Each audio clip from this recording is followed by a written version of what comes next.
Establishment کو target انسرجنس Baloch انسرجنٹس کر رہے ہیں, وہ باتیں کرتے ہیں اور وہ غصے میں کرتے ہیں کیونکہ وہاں بھی بڑے ڈس اپیئرنسز ہوئے ہیں, بڑی ڈیڈ باڈیز ملی ہیں, مگر تنقید بھی ہوتی ہے. ابھی حال ہی میں آصفہ جہانگیر کانفرنس کے اوپر بھی مینگل صاحب نے بات کی ہے اس کے اوپر کہ وہ ڈس اپیئرنسز ہیں, تو یہ الزام ہے. ادھر فاٹا میں منظور پشتین اور ان کے دوست وہ بھی کانفرنس میں بولے ہیں, وہ بھی بولے ہیں. اچھا, اور ان کی طرف سے بھی اس قسم کی باتیں ہیں کہ جو ہے وہ یہاں کی وہ یہ کر رہی ہے وہاں. وہ یہ کہ اب سارے پاکستان میں جو پی ٹی آئی کے سپورٹرز ہیں وہ بھی انہوں نے بھی اسی قسم کی باتیں اسٹیبلشمنٹ کے خلاف, اداروں کے خلاف کرنی شروع کر دی ہیں. جو پشتون یا بلوچ نیشنلسٹ اور کسی سٹیج پہ سندھی نیشنلسٹ بھی کرتے تھے اینٹی اسٹیبلشمنٹ باتیں کہ جی ان کی وجہ سے یہ ملک میں یہ ہو رہا ہے, یہ ہو رہا ہے, یہ ہو رہا ہے. تو یہ پہلے تو یہ بارڈر ایریاز پریفری میں نیشنلسٹ سب نیشنلسٹ, اب مین اسٹریم پاکستان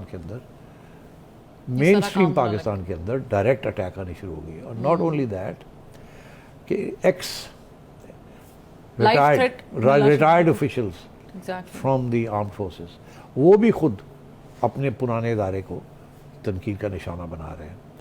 تو میں سمجھتا ہوں یہ ملک کے لیے پہلے بھی بہت خطرناک بات تھی, کیونکہ اگر سیپریٹسٹ موومنٹس ایسے ہی شروع ہوتے ہیں اور ایسے ہی پھر آگے بڑھتے ہیں اور باہر کے ملک جو ہے اس کا ناجائز فائدہ اٹھا کے کرتے ہیں, گڑبڑ کرتے ہیں, تو اب تو پاکستان کے اندر مین اسٹریم کے اندر یہ بات ہونی شروع ہو گئی ہے.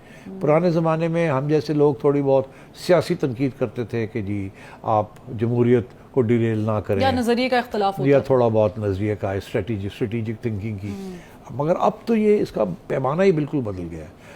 تو یہ ایک بہت خطرناک ڈیولپمنٹ ہے, اور میں سمجھتا ہوں اس کا سبق سیکھنا چاہیے اسٹیبلشمنٹ کو کہ ان کی غلط پالیسیوں کی وجہ سے اور نی جرک ریئیکشن کی وجہ سے اس قسم کے اب مواقع بڑھتے جا رہے ہیں, اور یہ ملک ایک شدید بحران کا نشانہ بن چکا ہے, اور جس کے اندر سے باہر کا اتنا خطرہ نہیں ہے, امپلوژن کا اندر سے بہت بڑا خطرہ ہے. سو یہ ارشد شریف صاحب کا جو کیس ہے اگین اس نے اور بھی ہائی لائٹ کر دیا ہے. اب شک شبہات اتنے ہو گئے ہیں اور غصہ اتنا ہے پی ٹی آئی کے لوگوں کے اندر کہ اس قسم کے الزام بھی انہوں نے لگانے شروع کر دیے, حالانکہ کوئی ایویڈنس نہیں ہے کہ ایسی کوئی چیز ہوئی ہے یا کر بھی کچھ سکتا ہے ایسے, مگر اب حالات ایسے بگڑ گئے ہیں کہ جو اٹھتا ہے وہ کوئی نہ کوئی اس قسم کی بات کر دیتا ہے.